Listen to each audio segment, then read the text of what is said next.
If you are looking for some super simple dinner inspiration that is also budget friendly, then you're in the right place. I'm going to be sharing 5 meals throughout this video that I've recently made for my family. So first up, I'm going to be making some cracked chicken stuffed baked potatoes.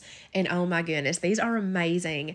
I started by adding 2 chicken breasts to the bottom of my crock pot, and I'm just seasoning those up with some garlic salt, onion powder, and black pepper, and a ranch seasoning packet. I'm going to take 1 block of cream cheese, just going to plop that right over the top, and I like to let mine cook on low for 4 hours, and then once it's cooked, I go in with 2 forks to shred it up. I used to make this crock pot cracked chicken all the time years ago. We used to serve it on buns. It was one of our favorite dinners, and it's been so long since I've made it, but now I remember why we were so obsessed. Used to, I only seasoned the chicken with a ranch packet, but adding the garlic salt, onion powder, and pepper really made it so much better. So anyways, I did shred up some sharp cheddar cheese, and I cooked and crumbled some bacon. So I just added a big handful of each into the chicken, stirred it up, and I'm just going to turn that down to warm while I prepare the potatoes. So Kroger has their baked potatoes on sale all the time, so I got these for really cheap. We love them. Typically, I like to cook my potatoes in the oven, but on this particular night, I was really pinched for time. I had to get my daughter to her softball game, and I just didn't plan my day very well. So I did end up cooking these potatoes in the microwave. That is how I grew up eating them. I have not had to do this in many years, but they might not be the best looking, but they turned out really good. These cooked perfectly. I just washed them well, pierced them with a knife several times, and then I wrapped them in a paper towel. I did cook them just one at a time, and I did them for about 6 minutes each. And again, they turned out really good. So I just popped them open, added some butter, salt, and pepper, and now I'm going to start stuffing them with that cracked chicken mixture. I feel like this recipe has my name written all over it. I love anything like cracked chicken related. Those flavors are just so good together, and I've always loved baked potatoes. So put those 2 things together and you've got one heck of a dinner. So lastly, I'm just going to top them with some more of the shredded cheese and the cooked bacon. I do have my broiler preheated, and I'm just going to pop those in the oven for just a few minutes, basically just to melt that cheese. You can top these with some green onions, but if you know me, I'm going to be doing my freeze-dried chives. These would have looked even better if they were the oven-baked potatoes, but I still think that these look really nice. And to finish these off, I did make some homemade ranch to drizzle all over the top, and that made this recipe go from a 10 to a 15. Truly the perfect final touch. Another thing that I really loved about this recipe is I had a ton of that cracked chicken mixture left over, so we were able to have that the next night for dinner on some hamburger buns, just like we used to do it, and the leftovers of this taste just as amazing. So it's a great 2 for 1. Next up, I'm going to be making some meatball subs, and I am going to be making the meatballs homemade. I wanted to show y'all how easy it is to do just in case you've never done it. So I'm starting off with 2 pounds of ground beef. I am doubling the recipe that I'm going to be linking in the description box. My kids and husband love meatballs, so I definitely wanted to have some left over for the next couple of days. And I am using a higher fat of ground beef than I typically do because I wanted to save a few dollars, and I knew that it would work really well for this particular recipe. So I cracked in 2 eggs, and I'm doing 2 teaspoons each of salt, pepper, onion, and garlic powder, and Worcestershire sauce. I'm doing a 1/3 cup of Italian bread style crumbs, and I'm going to do that twice. Really any bread crumbs that you have will work. And y'all, I completely forgot to add the Parmesan cheese to these meatballs. I should have added in a 1/2 cup. I literally had the recipe right in front of me, and I just completely looked over it. But honestly, we didn't even miss the Parmesan cheese.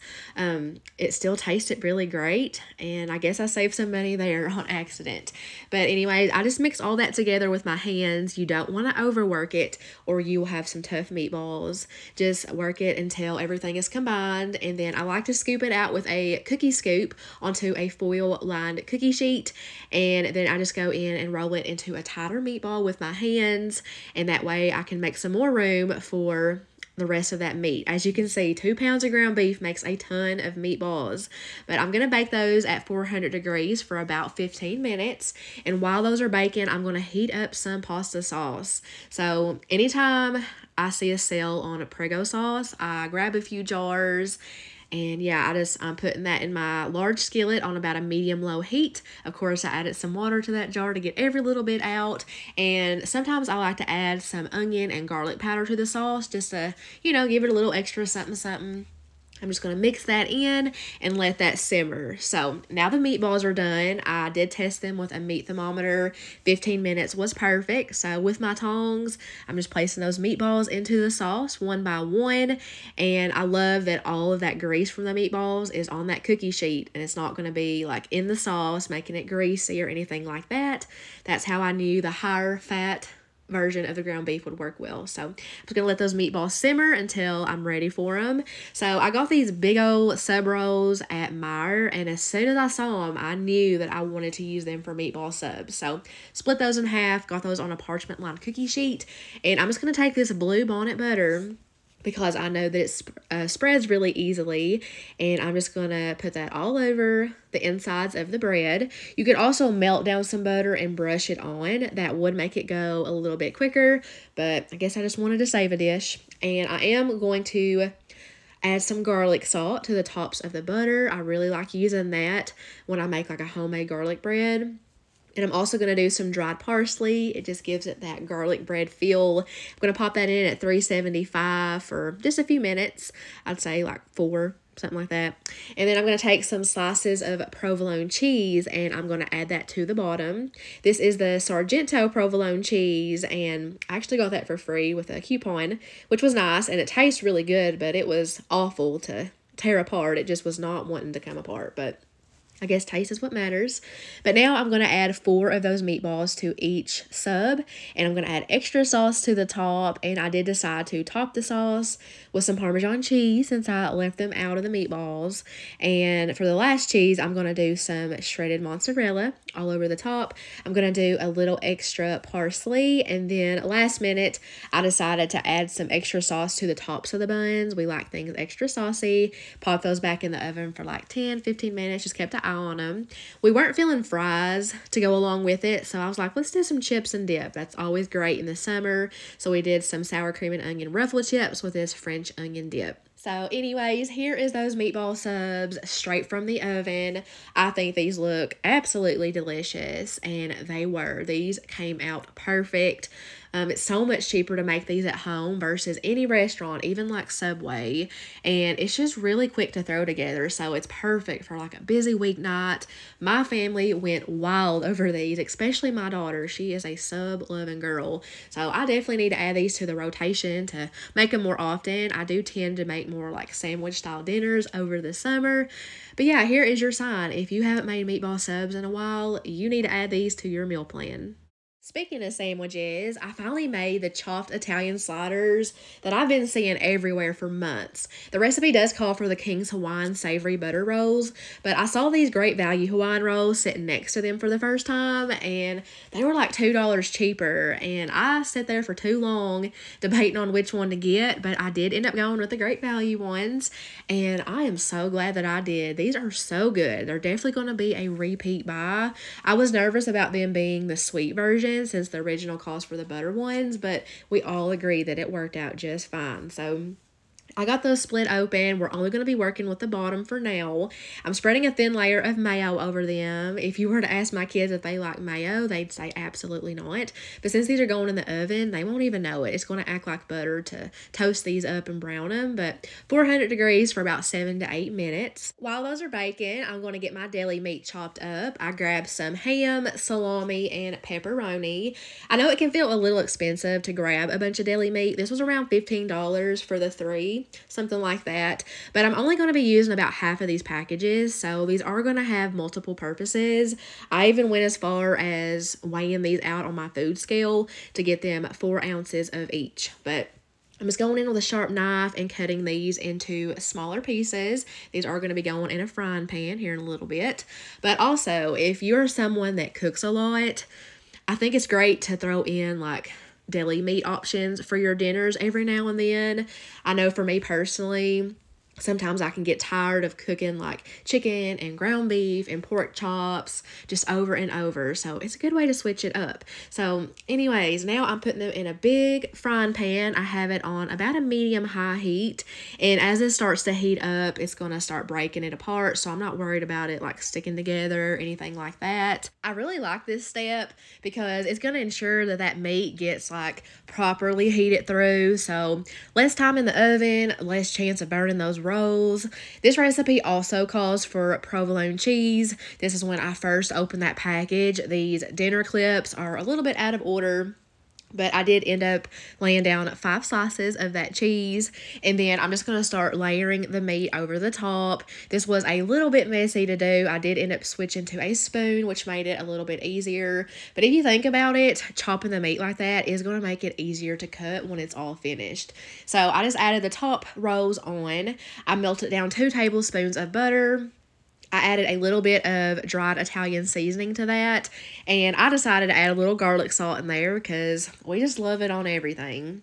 With my silicone brush, I'm just going to brush that all over the top of the rolls. That 2 tablespoons of butter was the perfect amount. Those are going to go back in that 400-degree oven for just about 5 minutes. Very quick. So meanwhile, I'm going to make this salad that's going to go on the sliders. This really impressed me.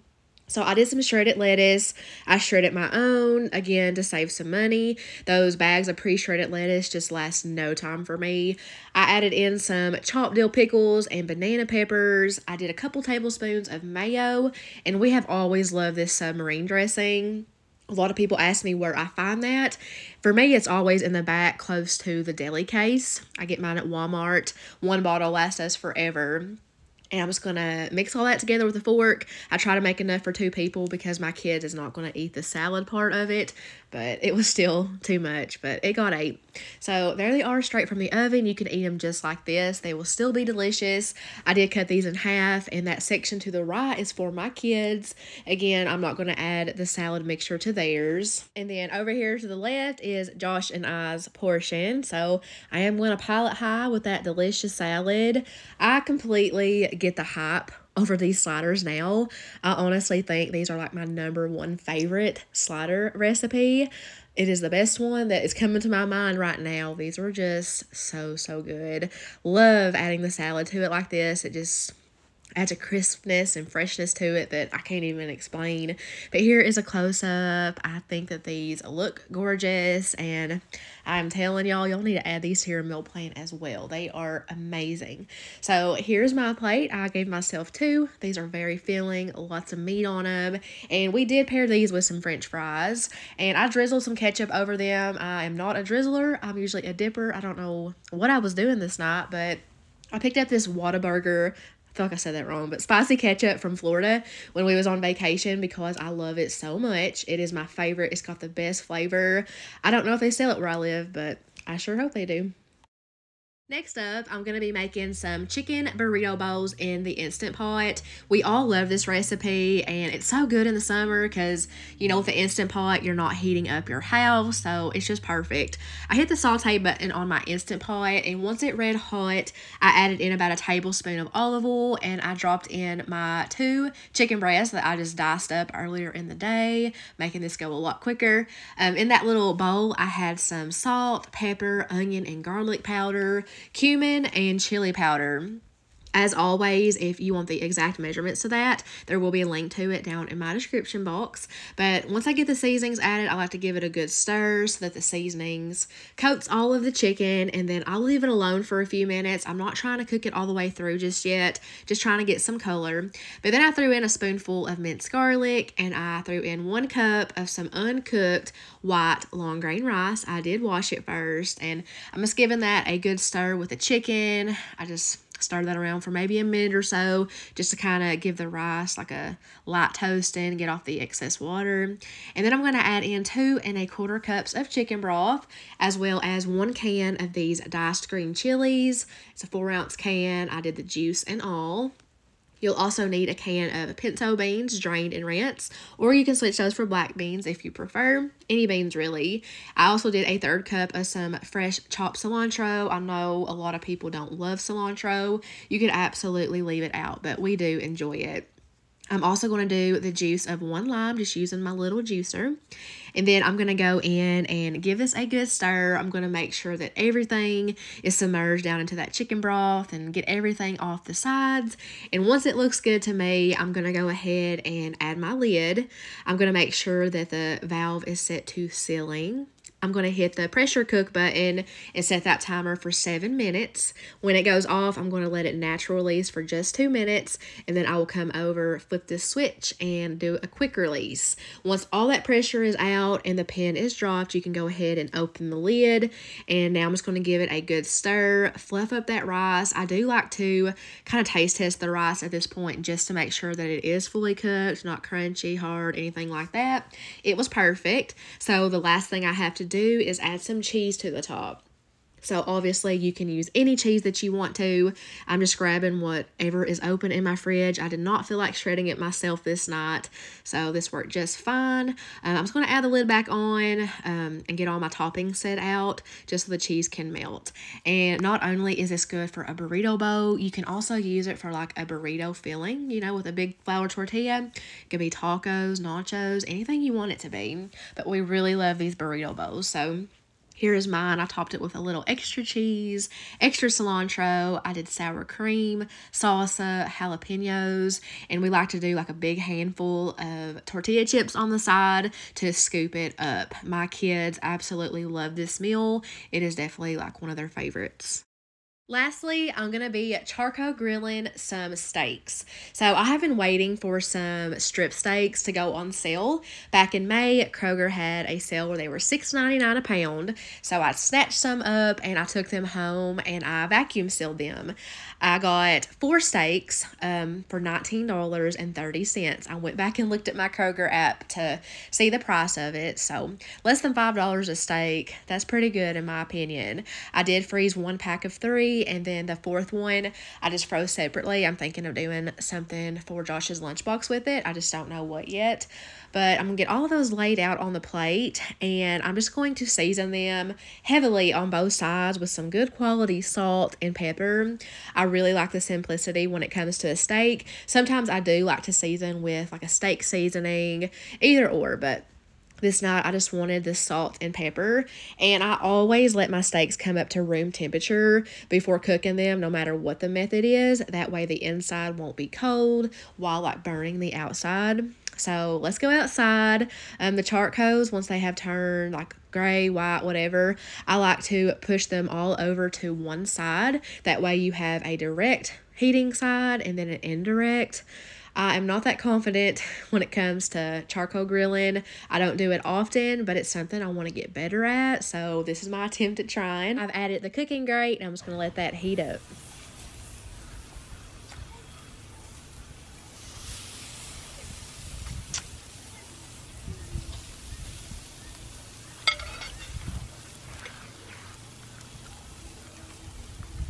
I'm only going to cook these for a couple of minutes per side over the direct heat just to give them a nice sear, and then I will move them on over to the indirect side to cook the insides a little bit better for a couple minutes.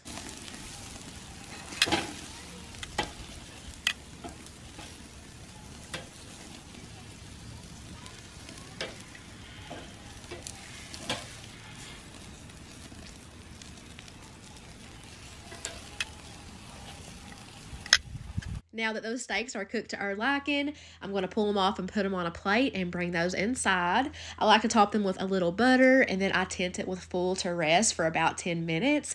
These steaks honestly came out perfect. I was so proud of them. I served it with a Caesar salad. We've got another loaded baked potato, and of course some A1 sauce to pour over everything. But that is all I got for y'all in today's video. I hope that you found some good ideas in here, and as always, thank you guys so much for watching. I'll see y'all in the next one.